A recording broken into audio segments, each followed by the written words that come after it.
જમ્મુ અને કાશ્મીરના શ્રીનગર સ્થિત પ્રસિદ્ધ હઝરતબલ દરગાહ ખાતેના એક શિલાલેખ પર લગાવવામાં આવેલા રાષ્ટ્રીય પ્રતીક એટલે કે અશોક ચિહ્નની તોડફોડનો મામલો ગરમાયો છે।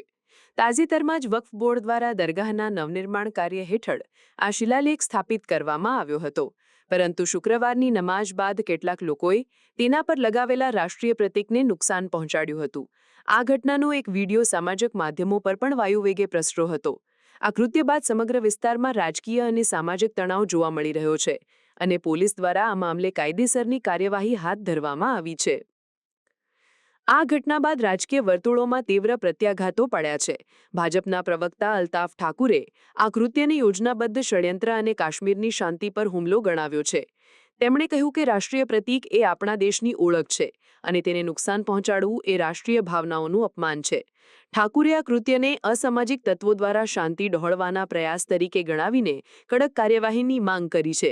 બીજી તરફ રાષ્ટ્રીય પરિષદ એટલે કે નેશનલ કોન્ફરન્સ અને પીડીપી સહિતના વિરોધ પક્ષોએ વક્ફ બોર્ડની અધ્યક્ષા ડોક્ટર દારખાશાના અંદ્રાબીને બરતરફ કરવાની માંગ કરી છે અને દલીલ કરી છે કે ધાર્મિક સ્થળોએ રાષ્ટ્રીય પ્રતીક સ્થાપિત કરવું એ અયોગ્ય છે અને તેનાથી લોકોની ધાર્મિક લાગણીઓને ઠેસ પહોંચી છે।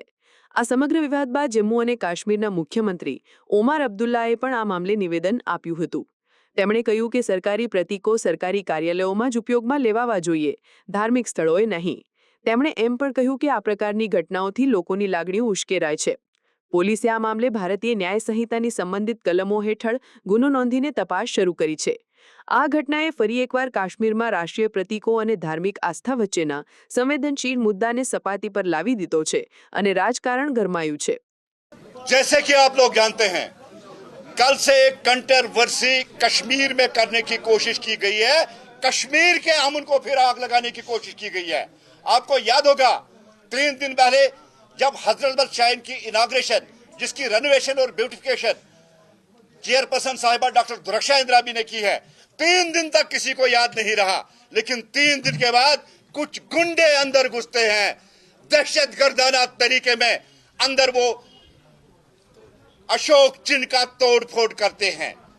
एक सोची समझी साजिश के तहत हो रहा था, क्योंकि जैसे कल से हमने देखा है कि मुख्तलिफ पॉलिटिकल पार्टीज इस इशू को और ज्यादा पेट्रोल डालने की कोशिश कर रही है और बार बार वो इस पे अटैक कर रही है। जहां तक नेशनल चिन्ह का ताल्लुक है, ये खाली भारतीय जनता पार्टी का चिन्ह नहीं, ये हर एक हिंदुस्तानी, हर एक भारतीय का चिन्ह है। अगर हम हज पे जाते हैं, वहां पासपोर्ट पे ये चिन्ह होता है, और जो कार्ड हमारे गले में होता है जब हम मक्का शरीफ या हम मदीना शरीफ जाते हैं या काबा शरीफ, तब भी ये कार्ड हमारे गले में होता है और ये चिन्ह वहां भी लगा होता है। हम मस्जिद में नमाज पढ़ने जाते हैं, ये रुपयों पे लगा हुआ था, तब इनकी नमाज मकरूह क्यों नहीं होती? तब ये इस चिन्ह को बाहर क्यों नहीं छोड़ते हैं?